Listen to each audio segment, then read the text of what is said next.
সাহায্য সরকারে দিতেছে। এভাবে আমরা সবার কাছে আমার অনুরোধ, যাতে আমাদের দলের যে হরেন্দ্রচন্দ্র দাস এপি সদস্য তাইনরে যাতে বিপুল ভোটে জয়যুক্ত করাইয়া এবং দেওয়াইয়া আমরা জয়যুক্ত করতে পারি। এভাবে প্রত্যেকের কাছে আমার এই আশার একটা আপনার কাছে অনুরোধ। উপস্থিত আমার মা বোনদের জানাই প্রথমে আমার অন্তরতল থেকে ভালোবাসা, বড়দেরকে জানাই আমার প্রণাম। তো নির্বাচন আসছে, প্রত্যেকে ভোট দিতে লাগবো, সবারই কর্তব্য আগামী 2 তারিখ ভোট দেওয়ার। আপনার কাছে আমি বিজেপির মনোনীত প্রার্থী হরেন্দ্রচন্দ্র দাস, আমি আপনাদের কাছে আবেদন রাখব আপনাদের মূল্যবান ভোটটি দিয়ে আমাকে জয়যুক্ত করানোর জন্য। আর আমার সঙ্গে আছে ভারতীয় জনতা পার্টির মনোনীত প্রার্থী জেলা পরিষদ সদস্য নৃপেন্দ্রচন্দ্র দাস, ওনার জন্য আমি আপনাদের কাছে ভোট চাচ্ছি। আপনারা আমার ব্যাপারে সব কিছু জানেন, আমি এখানে বলার মতো কিছু নেই।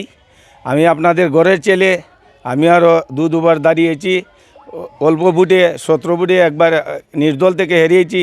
আপনারা অনেক সহযোগিতা ছিল। আপনারা এই 3 নম্বর ওয়ার্ডে 2 হাত ভরে আমাকে ভোট দিয়েছেন, যার দরুন আপনাদের কাছে আমি এখনও ঋণী আছি। তো আপনারা জানেন, রাত্র দিন নাই সব সময় আপনারা আমাকে পাচ্ছেন, এমনকি আমি বলবো না, আপনারা নিজেরাও এই সব জানেন।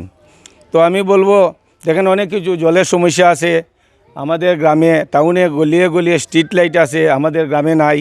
এখন সরকার অনেক কিছু দিচ্ছে আমাদের গ্রামে গঞ্জে, গলিয়ে গলিয়ে কীভাবে স্ট্রিট লাইট আনা যায়, পানীয় জলের সুব্যবস্থা করা যায়। আপনারা জানেন এই পিএইচিটা নিয়ে অনেক দিন বন্ধ ছিল, আর আজকে থেকে 3 মাস আগে বা 4 মাস আগে আমাকে প্রেসিডেন্ট দিয়েছেন। আপনারা প্রেসিডেন্ট দেওয়ার পর থেকে আপনারা কোন জল ফাইন কি না ফাইন না কোন, আপনারা জল ফাইন নি আমার প্রেসিডেন্ট দেওয়ার পরে কম পাইন।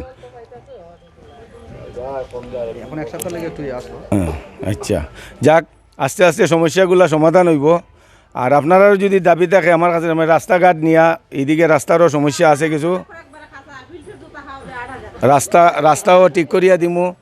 এরপরে দেখুন প্রধানমন্ত্রী আবাস যোগ্য ব্যক্তি যারা, তারা পাইতো, যাতে দুর্নীতি না হয়, দুর্নীতিমুক্ত পঞ্চায়েত গড়ার অঙ্গীকারবদ্ধ আমিও একজন। এরপর অনেক কিছু আছে, সমস্যা আছে গ্রামগঞ্জে, আপনারা দেখবেন।